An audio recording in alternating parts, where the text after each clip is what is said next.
We now have time for question and answer. The way this will work is there are a couple of microphones. Amal has one, I believe Sabrina has another.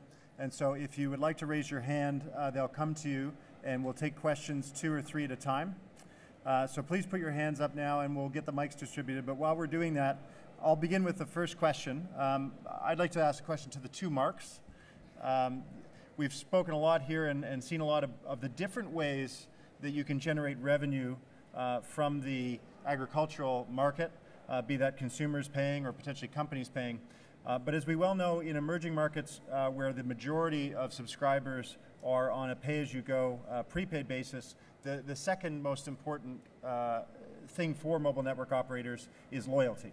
And how do you build that loyalty and reduce churn among those who already have your SIMs?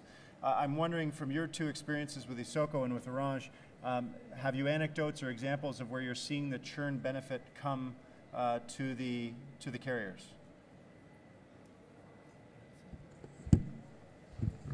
No, today is we have no sufficient experience with the mobile agricultural services to say that the loyalty of the customer will be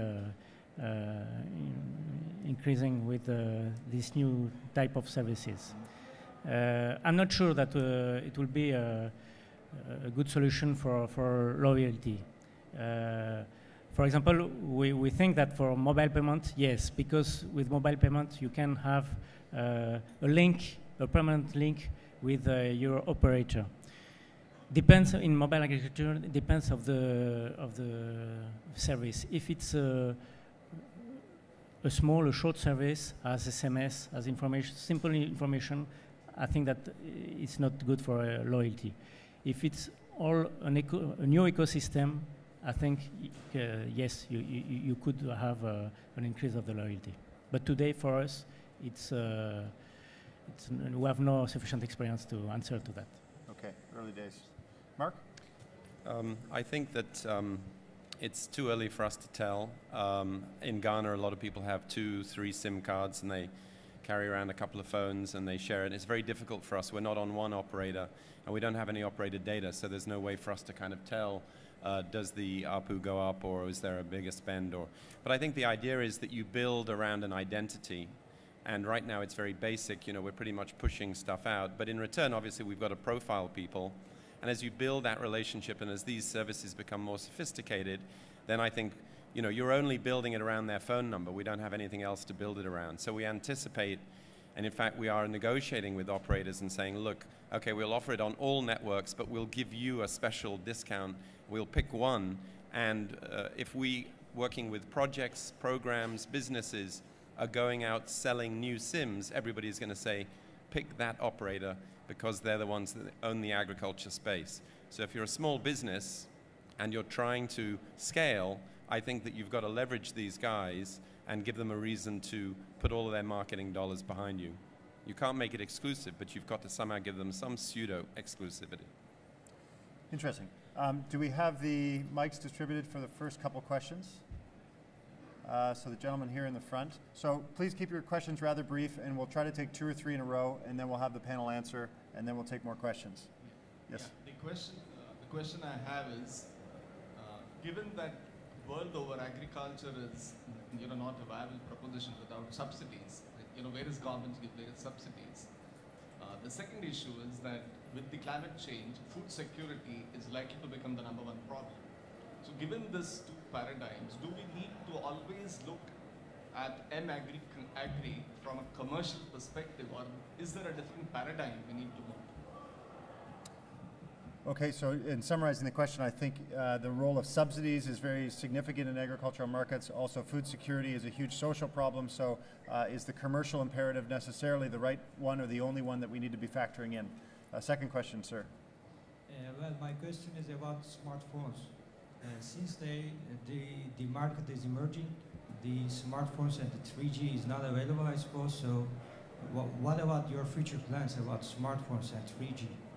Okay. Because I think the solution is SMS and USSD based mostly. So what's your future plan for that? Very good question. So the ubiquity, obviously, of 2G SMS voice services is already there, but we know that 3G services are quickly reaching all corners of the globe if they haven't already. How does that affect the agricultural information services? And a third question here. Yeah, Robert Powell from InfoZ. I'd like to hear what your experience is of using multiple message menus when you get you're using a voice messaging system, and press 1 for this, press 2 for that, press 3 for that. Do you find that people actually get confused by this, or if they're from a low literacy society, or that they adapt to it very quickly? Okay, interesting. So the question really about IVR services and people's ability to work through numerical menus given different choices. So we have 3 very interesting questions. I'd open it to the panel. You can answer any of the questions that are most interesting to you. Yes. Yeah. Before we get to these 3 questions, I would just like to add a point to the previous discussion about some evidence of how it is happening. Okay. We are already noting a lot of people who are subscribing to the agri services on a single SIM devices, transferring to dual SIM devices, which obviously means that they want to retain the earlier SIM, but for various other reasons they are going for the second SIM. But they would still like to retain the other SIM, and that's why they are moving from the single SIM to not another single SIM, but to a dual SIM. So in a way, the evidence is very clear that the services which are very deep and engaging do lead to retention for the operator, without any doubt. Right? So going to the question of the subsidy mindset in the agriculture economy, it's a big choice between the scale which we want to go to. Subsidy is going to end at one point in time. So what we felt at the starting was we had an option to go either the corporate social responsibility route and subsidize and do something, or to actually have a self-sustaining model, which may take a little longer, but has a potential for scale. So the answer here is about how do we make it a very commodity kind of a pricing, which is extremely affordable, right? And then make it possible. And alluding to the point which was also made in terms of pay-as-you-go consumers, one of the most important things which we have done with all our 18 operators is to put in place tools and techniques which will deal with micro-billing and not deduct the whole month amount on the same day, but spread it across 4 iterations or 5 iterations. And in some cases, in countries like Indonesia, we do it on a daily iteration. Right? So there are various ways in which we should innovate and make it more easier on the pocket, and not really go the subsidy route, which will obviously will not be able to scale and sustain in the long run. Thanks. Mr. Srinivasan. I would like to answer your first question about stickiness, customer loyalty, churn and all that.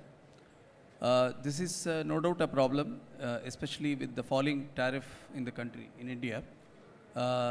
People trying to have a number of SIMs, use the talk time, throw all others, retain only one. This is certainly a problem. In IKSL, recently, we have started concentrating on this focus services for communities. And there we find there is a very good scope and stickiness in the sense. I'll give an example. We have this NABARD, National Rural Bank for Development. They give loan to the farmers, and these loan amounts are disbursed through district level banks. The NABARD wants to give education on financial literacy to all the Loni member farmers. So we have started enrolling all these Loni member farmers, and NABARD is being an intermediary in between. And apart from giving the crop related messages to them corresponding to their agroclimatic zone, so we are giving specific messages related to their loan and related to NABARD. So this is making them be with us in a better manner. And this is only one example I gave. Otherwise, all government departments are there. Fisheries, then dairy, and goat rearing women community in Tamil Nadu with NGOs. Like this, a number of such schemes are there where because we are giving specialized customized service to the community as a whole, we are able to have them with us. Thank you. Regarding the subsidy portion, what I would like to say here, the partner IFCO has been in the field of fertilizer for a long time and has been giving extension activities. When it has been going on for more than 30 years, and when mobile penetration has resulted in this company formation, it is very logical the farmer will think the extension activities have been done till now free. Over the mobile phone, why it should be charged? And to some extent, the farmer doesn't think information as a commodity, agree information as a commodity. But I am not saying that it is not possible to monetize content. Certainly there is scope. In our case, we have thought of this business model that since there is a lot of scope to enroll farmer subscribers from the bottom of the pyramid, the acquisition process and the revenue resulting from that through the network operator is compensating the content which can be given. So it is a sustainable model, economically viable. We don't have to go to anybody for funds. Thank you. Thank you. Mark. Yeah. Every time we go to discussions with NGOs, they say the farmers will never pay. Every time we go to the farmers, about 85% of them say they'll pay. Well, the proof will be in the pudding. We'll see if they pay. We're putting our billing systems into place. But if you make a farmer $300 a year in extra revenue, believe me, you don't have to explain that them investing $18 a year for your service makes sense. The problem that we have and where subsidies are relevant is, can you last long enough in bridging the gap before you reach the kind of numbers that makes sense? And I think that's where subsidies or help from the public sector are relevant. With regard to smartphones and 3G, the farmers that we're dealing with in Ghana and most of the countries are not getting there.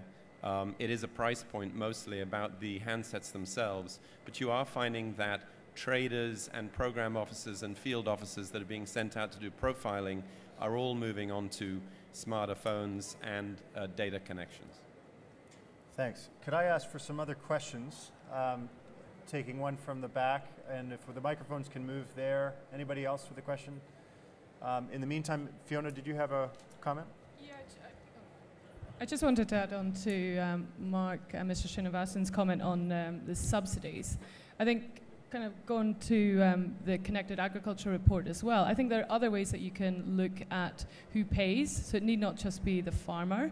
It's also potentially unlocking some of the revenue that exists within the agricultural value chain and the other agricultural players there. And that's one kind of business revenue stream that we're very interested in and are looking into at the moment as well. Thank you. So a question from the back. Ian Humphrey from African Renewable Energies. Stephen, you mentioned a very critical point that half the product doesn't get to the plate. Yes. It comes usually from two regions: wastage of product in the field, or when there's a glut of product and the farmer cannot get a good price for their crop. You've got some specific examples where mobile agriculture connections can actually reduce those two problems. So predicting weather fronts coming through, should harvest today, not tomorrow, or when there's a glut on the market, you should have come to week or hold your product off. Have you seen some evidence where this can reduce that 50%? Is a simple question. Thank you. Thank you. Yes, so we have seen some specific examples, and I think some of the panelists also talked about some. There is some very good examples. There's one in a service in India which is using SMS, whereby the fishermen look to what is the best price before they go to port. I guess that's not agriculture per se, but I think the model is the same, and are able to get the best price. We're definitely also seeing examples of when they plant. So I guess as, in terms of when is the optimal time to buy, and I think Mark, you also talked about, them even simply storing SMSs to start to, on a very basic level, trend when they should be planting. So we are seeing those. I think what we're not seeing yet is at scale, as to Fiona's point. I think there's some fantastic examples out there, and but we're not seeing them yet at scale. And I think a lot of it is going to come when other parts of the value chain are unlocked. So the food companies and the consumers pushing for this, I think, is a huge opportunity as well. You're definitely seeing more and more a push for consumers wanting sustainable products. They want them. So over and above what we're looking at purely economically, are they grown according to sustainable guidelines? What chemicals are they using? So I think some of those, food traceability, if there's a problem, I think some of those things will also really start to help unlock the value chain. Thanks, Stephen. To Banu, and then we'll take one other question. So one thing, sorry, I forgot to mention, is there is copies of the report down the back. Great. I did forget that. So good. Or you can download it. Yeah. So we are seeing certain evidence about reduction of food wastage, specifically when it comes to the horticulture, the vegetables which go into the market. Since we are able to make available crop prices on a daily basis by around midday, what is happening is a lot of farmers take a decision of whether I should pluck the brinjals off today or leave the tomatoes for another 2 days. Those kind of decisions are being made, which is leading to two things. One is very clearly reduction of wastage. Number two, increase of profitability in terms of being able to sell it on a better day and actually sell larger quantity on a better day because the wastage is not there. So we are seeing in specific, the early results are showing that in horticulture, this is already very evident, but in the crops, I think it's not yet coming out so properly. Thank you. Gentleman in the orange. Yeah. Ron Govaerts from the International Maize and Wheat Improvement Center, or CIMIT.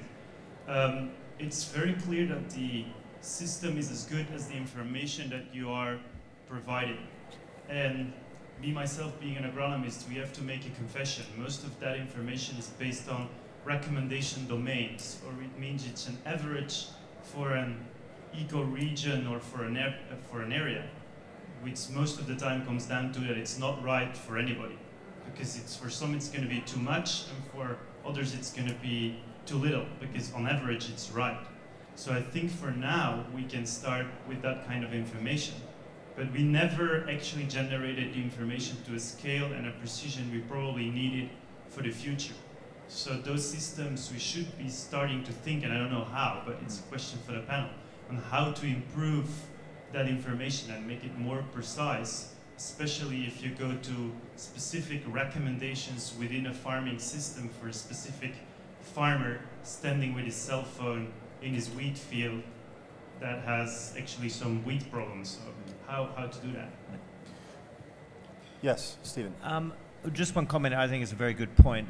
And this probably comes also to the scalability and as people need to invest in the infrastructure, but we definitely see machine to machine as a real opportunity there in terms of the price of sensors in machine to machine are coming down massively.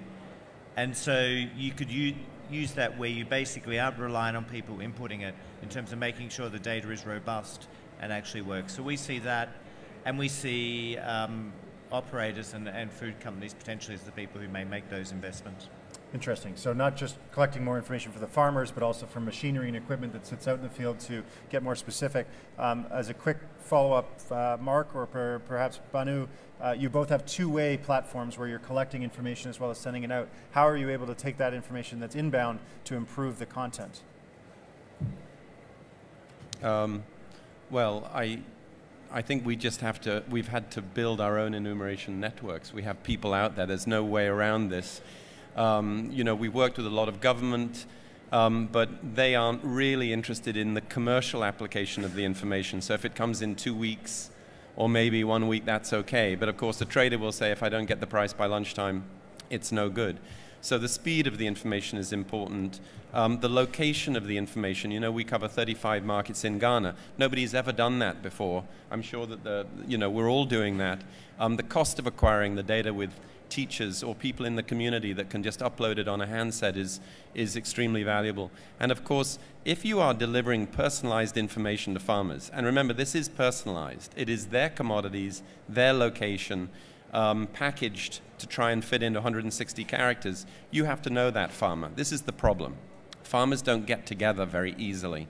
You can't go and meet them somewhere. You know, they're out working in the field. So it's a very expensive proposition. But you have to do it. And in that, there is value about them that you can unlock from businesses that are seeking access to those farmers to sell them inputs, fertilizers, and particularly financial institutions that are looking at loan instruments and so forth. So it's very exciting and it's very confusing, but there's a lot of opportunity. Thank you, Mark. I'm afraid we have to wrap up. We've exceeded our time. What I can clearly say of this session is we've had a great, large audience today. We also have a terrific panel and more information and ideas than we have time to share. But it's been a very rich session to begin, and I hope this is the start of many future sessions on the topic. Overall, clearly there are so many different ways to improve agriculture through the use of mobile. As I think one of the panelists said, you know, when you add information to what is an otherwise market lacking information, the efficiency gains are formidable. And if that manifests in $300 of improvement for a particular farmer's income, or a company being able to save money in its distribution, those are the sorts of big business opportunities that the mobile industry in various forms can help to realize and gain from. And also the team encourages you to please get in touch with them. A very simple email address, which is magri@gsm.org. I think it was on the last slide. So please keep in touch. Thanks for coming, and thanks again to our panel.